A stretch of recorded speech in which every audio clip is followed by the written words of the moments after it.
নমস্কার, কেমন আছো সবাই? আশা করছি তোমরা সবাই খুব ভালো আছো। আর হ্যাঁ, আমিও ভালো আছি। আজকে আমার আরও একটি নতুন ব্লগে তোমাদের সবাইকে অনেক অনেক স্বাগত জানিয়ে ব্লগটি শুরু করছি। আর আশা রাখছি ব্লগটি তোমাদের ভালো লাগবে। জানো তো, আমরা মানুষ, সুতরাং মানুষ হিসেবে আমরা সবচেয়ে কিসের প্রেমে পড়ি? কথা বলার ধরন, অভিব্যক্তি, গলার স্বর, রুচিবোধ, শব্দচয়ন, এগুলোই। জানো তো যাই হোক, জানো কি এটা যে কথা দিয়ে একটা মানুষকে মেরে ফেলা যায়? কথা দিয়ে কিছু স্বপ্ন বাস্তবায়নের অর্ধেক কাজও হয়ে যায়। আবার এই কথার দ্বারাই কিন্তু যুদ্ধ বাঁধিয়ে ফেলা যায়।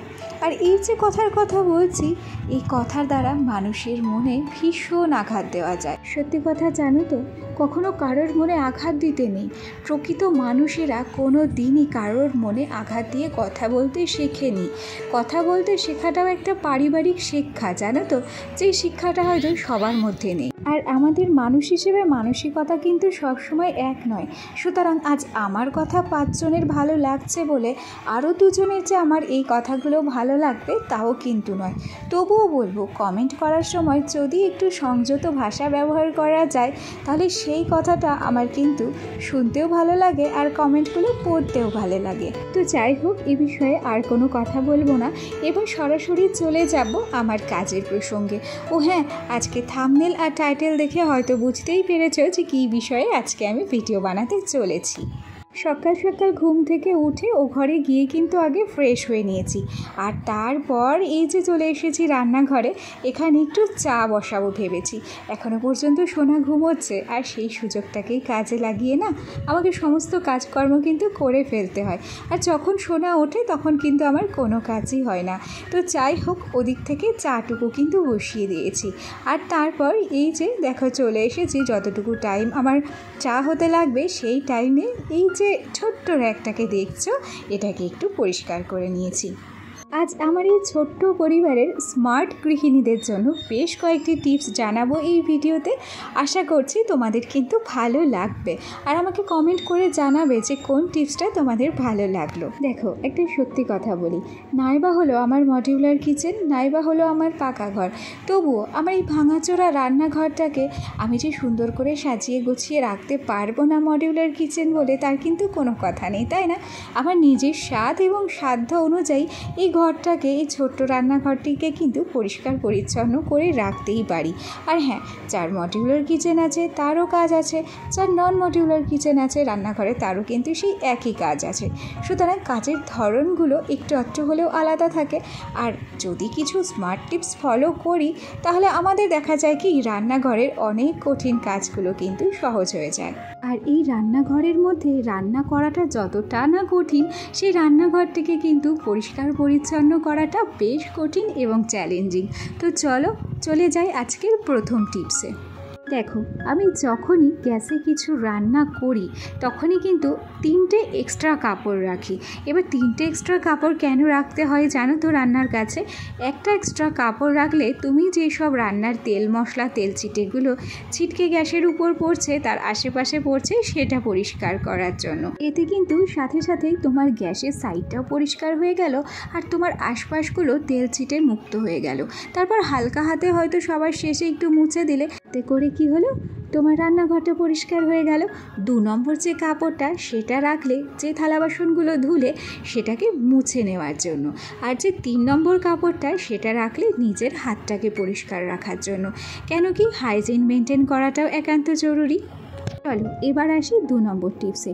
দেখো, রান্না বসিয়ে আমাদেরকে কিন্তু সেই কখন রান্না হবে সেই জন্য দাঁড়িয়েই থাকতে হয়। সামান্য যদি একটু চাও বসাই আমরা, তবুও দাঁড়িয়ে থাকি যে কখন চা ফুটবে আর কখন আমরা চিনি দেব। সেই সময়টায় দাঁড়িয়ে না থেকে ছোট কাজ, যেমন কন্টেনারগুলোও পরিষ্কার করে নেওয়া যায়। আমি যেমন চা বসিয়ে দিয়ে তার ফাঁকে কিন্তু র্যাকটাকে পরিষ্কার করে নিয়েছি। ওদিক থেকে আমার কাজটাও হয়ে গেছে, আর সেদিক থেকে দেখতে গেলে আমার চাটাও কিন্তু নেমে গেছে। এইভাবেই কিন্তু অনেকটা সময় রান্নাঘরে বাঁচানো যায়। চলো এবার আসি 3 নম্বর টিপসে। আমাদের অনেকের বাড়িতে ফ্রিজ নেই, যেমন আমার বাড়িতে ফ্রিজ নেই। ফ্রিজ থাকলে এই যে ডিমগুলো দেখছো ফ্রিজেই সাজিয়ে রাখতাম। আর বাড়িতে কি হয়, অনেক সময় ক্যারি প্যাকেটে কিন্তু ডিমগুলো আমাদের থেকে যায়।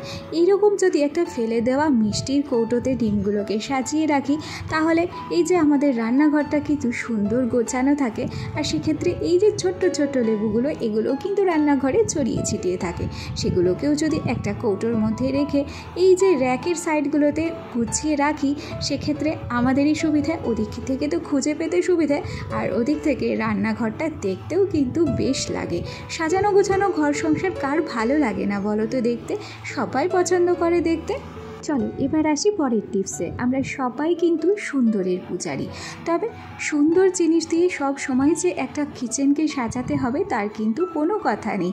অনেকের ঘরে অনেক পুরানো জিনিসও থাকে এবং রান্নাঘরে সেই পুরানো জিনিসগুলো দিয়েই তারা রান্না বান্না করতে পছন্দ করে। এই যে দেখো না, আমার যে চৌকিটা, এটা কিন্তু বহু দিনের পুরানো চৌকি। এক্ষেত্রে আমি কি করেছি, এই চৌকিতে একটা ম্যাট পেতে দিয়েছি। সেক্ষেত্রে আমার পুরানো চৌকিটা নিচে ঢাকা পড়ে গেছে আর সৌন্দর্যটা কিন্তু ফুটে উঠেছে বাইরে থেকে। এরকমভাবে তোমাদের যদি পুরানো কোনো টেবিল থাকে কিংবা কোনো চৌকি থাকে রান্নাঘরে, সেটাকে এইভাবেই ডেকোরেশন করে নিতে পারো। তাহলে রান্নাঘরটা দেখতেও ভালো লাগবে, আর সচরাচর টেবিলটা কিংবা এই চৌকিটা জল পড়ে পড়ে কিন্তু নষ্টও হবে না। আর তোমাকে বারবার কিন্তু ওই চৌকি কিংবা টেবিলটাকে জল মুছে পরিষ্কারও করতে হবে না, উপর দিয়ে একটু পরিষ্কার করে দিলেই চলবে। সেক্ষেত্রে তোমার পরিশ্রমও কমবে আর সময়টাও বাঁচবে। চলো এবার আসি 5 নম্বর টিপসে। দেখো, আমাদের রান্নাঘরে সব সময় যে অনেক জায়গা থাকবে তা কিন্তু নয়। কিছু কিছু সময় খুব ছোট্ট জায়গাতে আমাদের সব কিছু কিন্তু অর্গানাইজ করে রাখতে হয়, সাজিয়ে গুছিয়ে রাখতে হয়।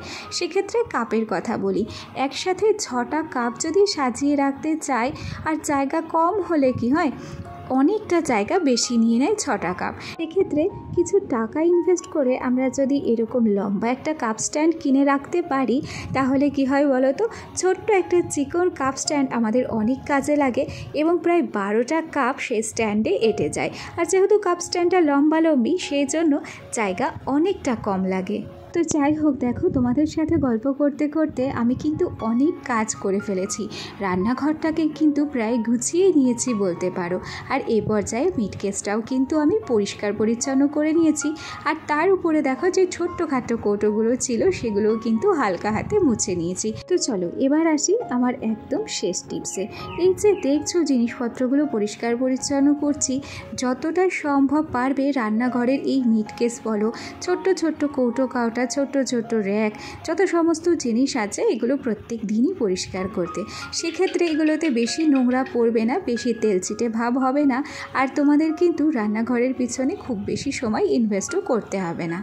ক্ষেত্রে একটা কথা বলি, আজকে আমার যে টেবিল ক্লথ সেটা কিন্তু কেচে দেওয়া হয়েছে, যার দরুন কিন্তু আমার গ্যাসের নিচে টেবিল ক্লথ পাতা নেই। জানি দেখতে খারাপ লাগছে, তবুও একটা দিন তোমরা কিন্তু মানিয়ে নেবে, এটা আমার বিশ্বাস। তো যাই হোক, এ পর্যায়ে চলে এসেছি ছেলেকে নিয়ে চুল কাটাতে।